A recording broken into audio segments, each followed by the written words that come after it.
Do you know that feeling of having a blank stare at the computer screen and ideas don't just work? The overwhelming sense of like, oh, not again. Or, when you're just trying to drag yourself to work. At some point, even a painter, a musician, a writer, or a coding whiz, or a creative mind in ministry faces a different kind of exhaustion, leaving them frustrated and stuck.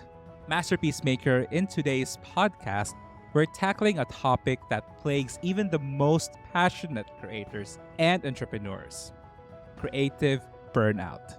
We've all been there in one way or another. Burnout, according to the World Health Organization, is like feeling fried from long term work stress you couldn't handle. It shows in three ways: you're exhausted, you're down on your work, and you don't feel you're doing well anymore. Oh, sounds tough. In this episode, I'm excited to share my conversation with Justin Govender, a talented photographer, filmmaker, and creative director from Cape Town, South Africa. We've had the privilege of working together a few years back, and I've always been impressed by his skills and genuine passion for helping other creatives flourish on their journeys. And we get to ask him how he actually deals with creative burnout himself. Our conversation dives into the unique challenges faced by creative minds, especially in ministry, but also we're going to share some practical insights on how you deal with creative burnout and how you can build resilience. As creatives and people of faith, let's talk about how to deal with creative burnout. Because on this show, we are very passionate about building your faith and inspiring your business. I am your host, Norbert Elnar, and welcome to the Making a Masterpiece podcast.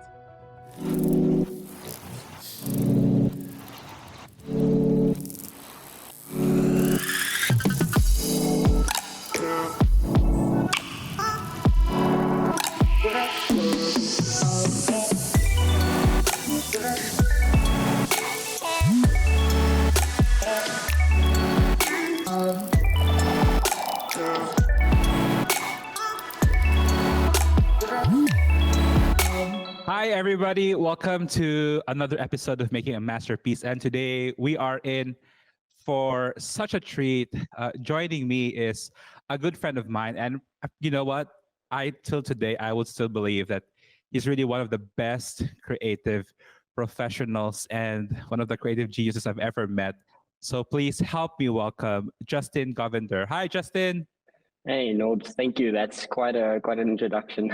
But it's such a pleasure to be here. It's an honor. I very much admire you and Masterpiece Kingdom Brands and everything that you do. So yeah, it's such an honor to be part of this conversation. Thank you. Oh, Justin, we love having you. And I think for those who are not familiar with your work, I know that you've been in photography for such a time, but there's other things that you do. So can you please tell our listeners a little bit of background of what you do?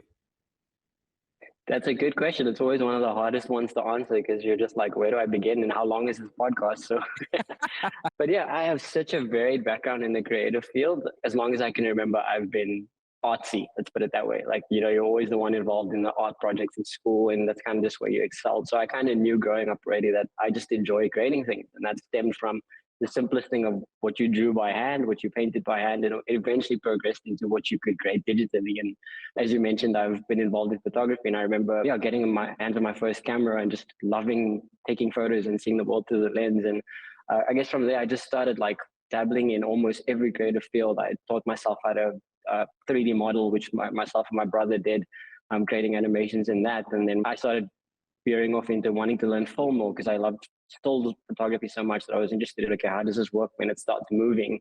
Even got involved in like web development and coding a little bit and just learning what that world was like. And that even ventured further into graphic design. So I really had like my hand in everything. And like, to be honest, I learned within the school of life and the school of YouTube. It's just honestly out of passion that you just kind of go and seek it out and look for, how do you do this and how do you do that? And you watch other people and fast forward probably like I would say about 20 years later. I hope I don't look that old at least, but I've been doing this since I was a teenager and it's progressed in so many different ways. I've been involved in so many industries within the creative field, within all of those channels, but very much lately towards the end of my, or at least within the past like 5 to 6 years, starting to venture more into ministry and NGOs and just what creativity looks like within the sphere of church and what it looks like in serving God. So I'm blessed to say that I've been able to be involved in corporate as well as ministry. But yeah, I very much feel passionate and a draw towards how do you use the gifts we have for God and for His people and to edify the body of Christ. That's probably a very quick summary of of who I am. Married to my beautiful wife Natasha, and yeah, we're enjoying life and doing what we can to glorify God and use what He's given us. That's amazing, though. That was a good summary of a 20-year journey. Justin, you just mentioned that you have ventured into so many different fields in creativity, in photography, in graphic design, in 3D modeling, and in a lot of things. And what really struck me most is like when you said like all of this is out of passion. Like you really grew out of passion and the desire to learn new things, a desire to sell in different things. But today, I want to specifically talk about this thing that creatives also experience. I mean, we're not mental health professionals, but No, yeah. in as passionate as we are in a lot of things that we do in multiple disciplines of creativity, there is a tendency that creatives get overwhelmed. And I mean, you, for of all people I know, as handling creative teams in nonprofits and in church settings, I think that level of finding meaning and purpose is in Right. the job, but also there is a job going. So I want to talk about like this thing called creative burnout in the lens of what we've experienced. So how can you tell that someone is already experiencing or on the way to burnout? Yeah, that's a great question. And as you mentioned, we definitely are not professionals in this nor experts. And we've learned in life experience in just the school of hard knocks. So you live and learn. But I guess like having done this for 20 years, you see the journey that you yourself go on as a creative and others that you get the privilege of leading or friends that you have and the different like aspects and highs and lows that we hit as creatives. It's part of the journey. And I think it's good to recognize it and realize that it is a real thing. I think often creative burnout is something that tends to get shoved aside almost as a myth, or especially from outsiders who might not necessarily understand the creative mindset or the creative world. You tend to think that it's just get over it. It's just a phase or something like that. And I think it's really important to recognize that it is a real thing, that it is something that you will at some point in your life go through as a creative in varying degrees. There might be some that could be completely debilitating, and there are some that maybe it lasts for a couple hours or a few days and then it's gone, So, but all that to say that it is very much a real, and you should feel valid if that is what you feel like you might be facing. But yeah, symptoms of it they're so varied in so many different forms. I think what I could say from even from my own experience and my own feelings towards it is just that it can often exhibit itself in just a lack of drive or lack of inspiration, or you don't feel like creating anything. You feel like you're going through the motions. And I guess it's easy to have those kind of feelings and think that instantly I must be creatively burnt out. And it's probably more than that. Sometimes it's something that goes on for a longer period of time. And if you feel like every single day is becoming a drudge and every single day you're just hitting the wall, that's probably more an indication that you might potentially be hitting burnout because you just don't feel inspired anymore. You just don't feel like wanting to put your hand to the wheel or creating the things that or the sense of satisfaction that you generally get from it. One thing I noticed as well, that it exhibits itself in being highly irritated or highly sensitive to those around Yes. you and the environment that you're in. Like you'd be surprised how much your work and your feelings towards your work exhibit itself in your relationships with people. So even just being aware of that, of why do I feel angered easily or irritated very easily? And sometimes that's a sign that you potentially could be burnt out. And like there's obviously the very apparent reasons, which is just if you're not resting at all, if you're running a 7-day week and working 24/7, that's just a very unhealthy pattern. So things like that are indicators that you might not be burnt out yet, but you're on the road to it for The sure. road. Yeah, that's true. I think a lot of us are so passionate about something, we just go, right? We just go and go. Sometimes we're in it so much, we forget a lot of things. And I think you get into that spot, we call it, we're in the zone. But sometimes that zone can be very, what do you call that, like distracting, that you actually lose yourself in it. And I think a lot of entrepreneurs as well experience that, but especially when you're a Mm. creative and an entrepreneur yourself, you're not trained to do the others. You tend to actually perform well in what you're good at.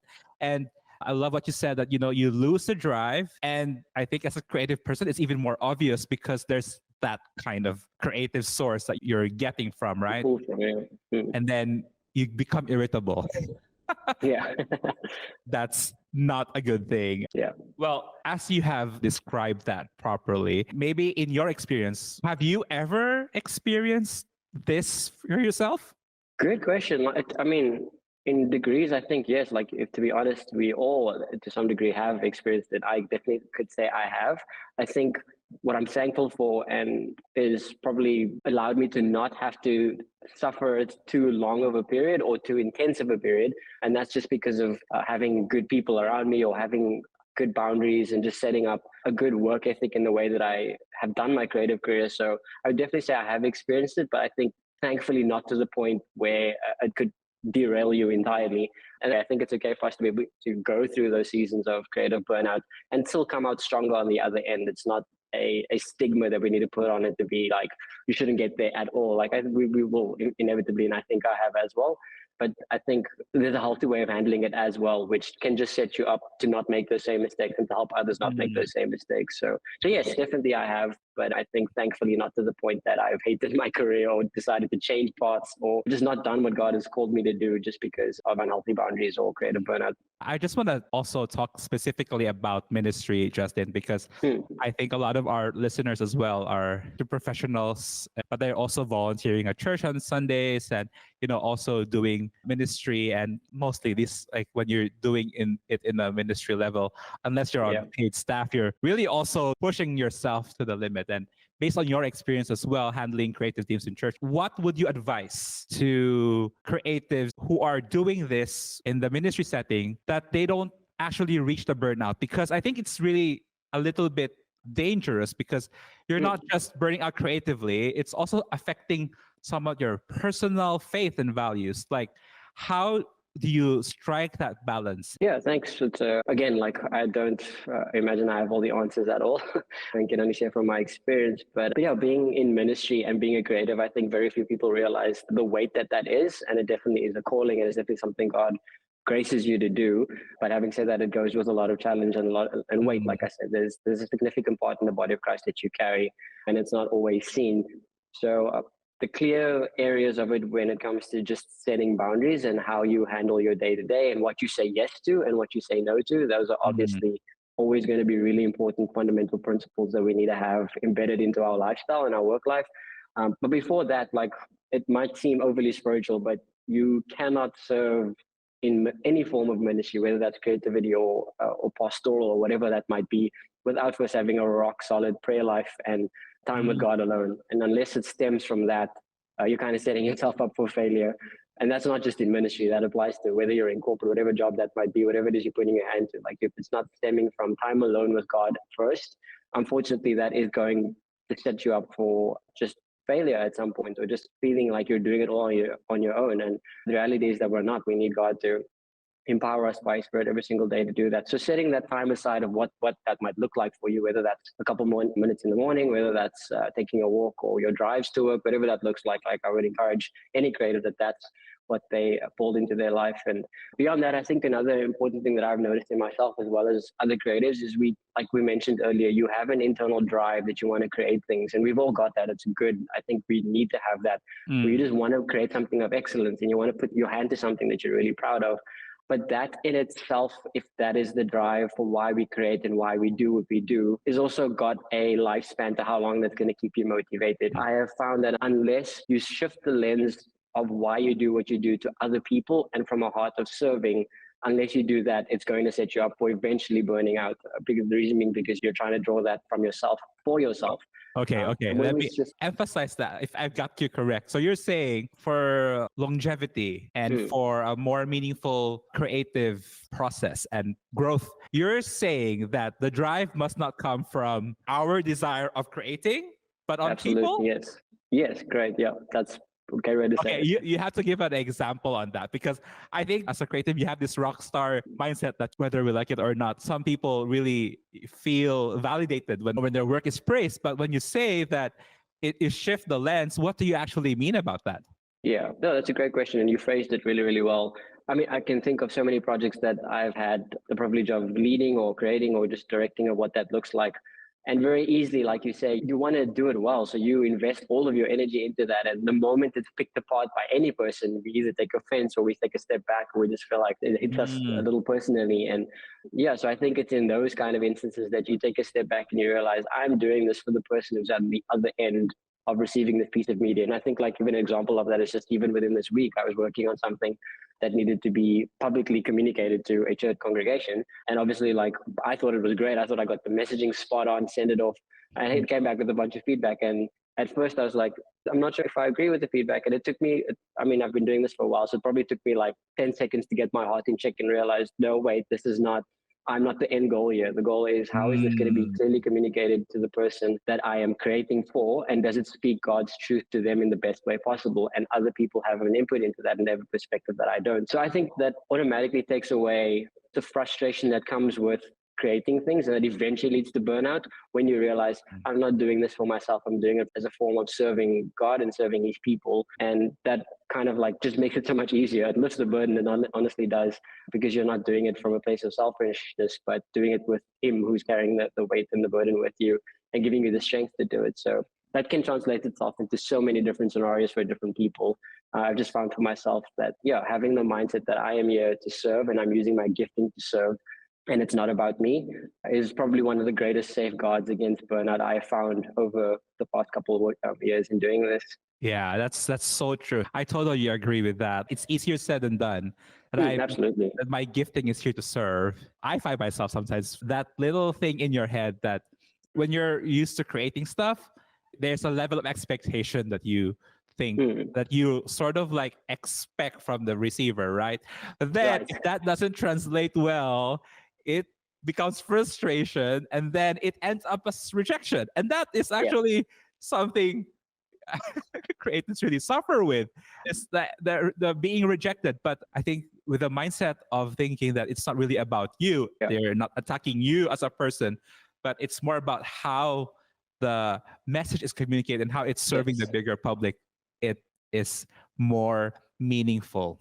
Yeah, Wow. absolutely. And I would just like add to that, Norbs, as well, for the perspective of someone who might not be in ministry. And sometimes you can be in an environment where you get feedback or you have certain dynamics within teams that's not actually just for whose sole benefit is not just the message. They're actually just creating a very hard environment for you to be in. And like that's a reality as well, especially as creatives. You can be in a team that maybe just is not always most pleasing to be in and can sometimes be hard. And sometimes they don't have the end goal as the best interest, and it actually is just about the bottom line or profit, or you might not always receive the type of validation that you need, and you're still there serving with the best that you can.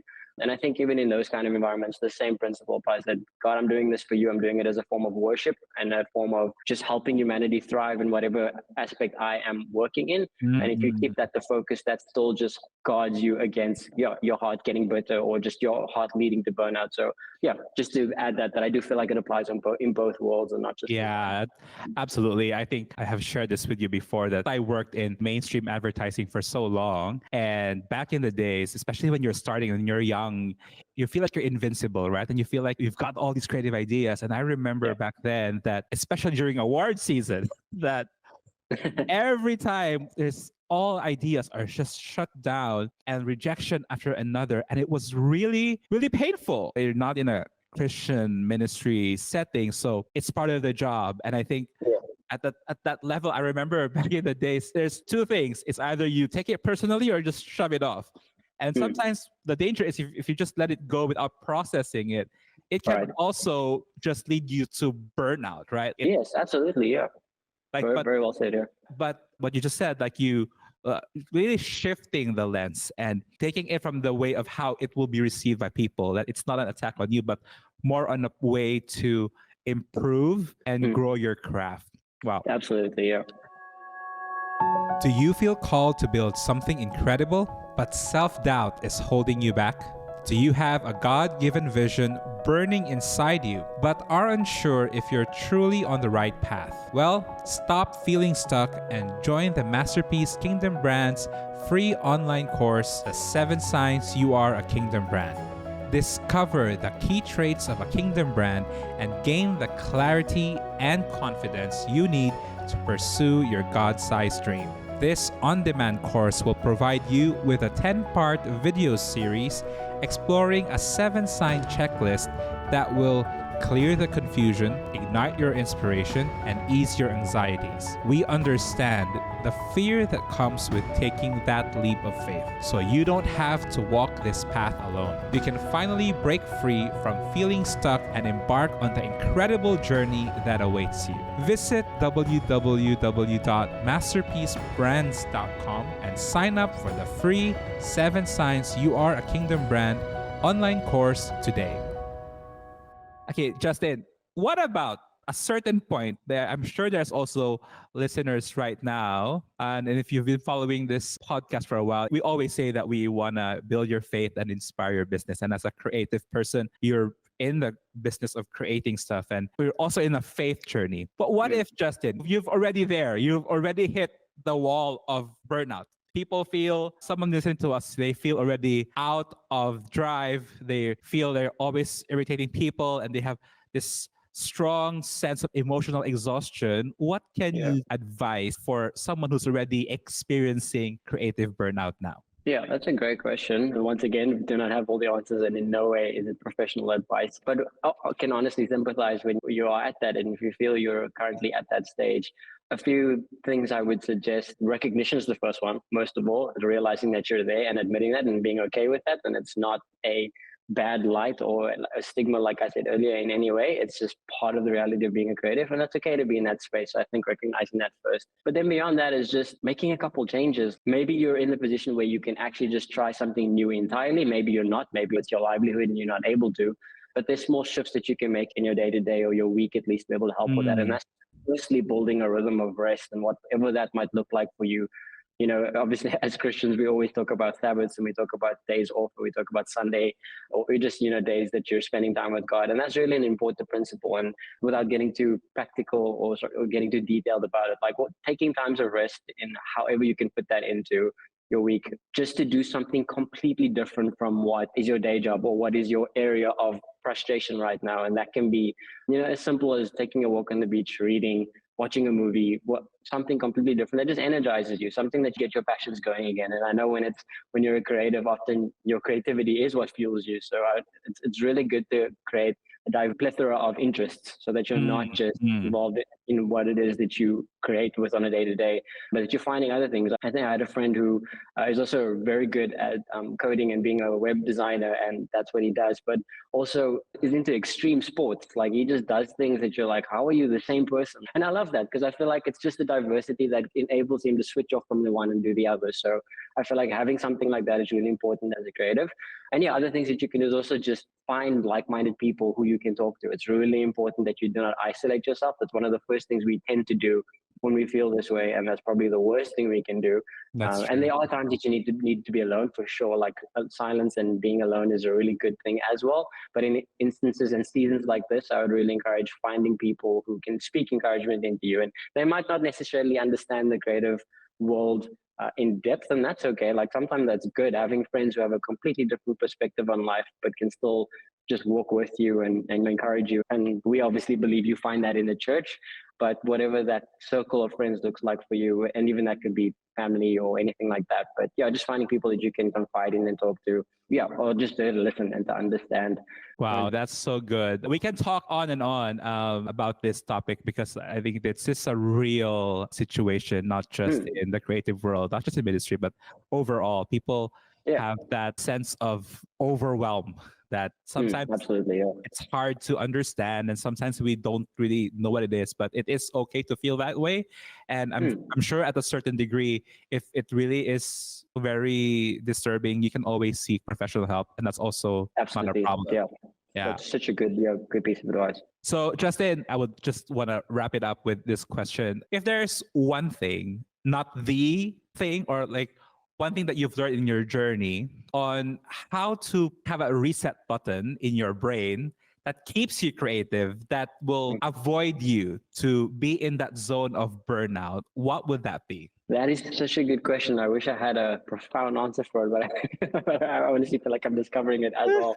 When it comes to creativity, at least, I very rarely get to that point where I need a reset button. The reason why, and I think something that could help anyone who feels like they want to prevent that as well, and it's going to sound counterintuitive, but it's actually learning the logistical, administrative part of creativity more than just the creative skill itself. I've gotten good at time management over the years and just blocking out what my schedule looks like. And I feel like that has given me the margin for when I need to be at rest and when I need to be hard at work, and using tools to do that. I would say making use of today's world where software and calendar management and AI and all these things that could actually make your life a little bit easier and more managed. I feel like those are the things that has prevented or just helped me have the space to reset when I need to, but work hard when I need to as well. So it doesn't always come naturally to us as creatives because we want to just be dreamers and we want to innovate. We want to think of the next thing, but taking the time to structure what your life looks like. And as I said, building rest into that, building times of work, block, and it could be that as simple as this is the hour that I block out that I'm going to respond to emails. This is the 2 hours I block out that I'm going to play with a design and figure out what it looks like. Or I'm going to edit a photograph and I'm just going to find the style for it. And it doesn't have to be rigid or strict, of course, like life happens. But I would definitely say just learning that scheduling, structuring part of life is a massive aid in preventing creative burnout and just enabling you to thrive and to do this, as we mentioned, for the long haul, because we want to see creatives in it for the long haul. We want to see them even decades from now still creating awesome things and adapting to the seasons and the trends for God's glory. So Absolutely. Hope that helps. Amen to that. I totally agree. We need successful creatives who are the heart for the kingdom, and we need you to be more successful. And yes, and I think that's really important. I would like even add to that, just defending the time, your productivity, that is really the key. For me, I've discovered this technique of doing a 90-minute intense work and then having a break and then do another 90 brilliant. minutes. It's helping me really achieve more and more in more productivity in everything. Yeah, love that. Like the do not disturb feature on your devices is the best invention ever. So don't use it indefinitely, but use it for short bursts at a time. Okay. Justin, thank you so much for joining us. I hope you would be open to coming back again. Absolutely. As I mentioned, I absolutely love what Masterpiece Kingdom brand stands for, and obviously knowing you as an individual as well, no, but just always in admiration and inspired by what you do. So thank you. It's the biggest honor, and constantly praying God's blessings and increase on this ministry. Thank you so much. Well, Masterpiece Makers, thank you for joining us in this conversation. And we pray that you'll never get to that burnout stage. And if you do, it's not okay, sort of, but we will pray that you get out of it. And the Lord is always there to help you. We will see you again in the next episode of Make Your Masterpiece. Have a great day.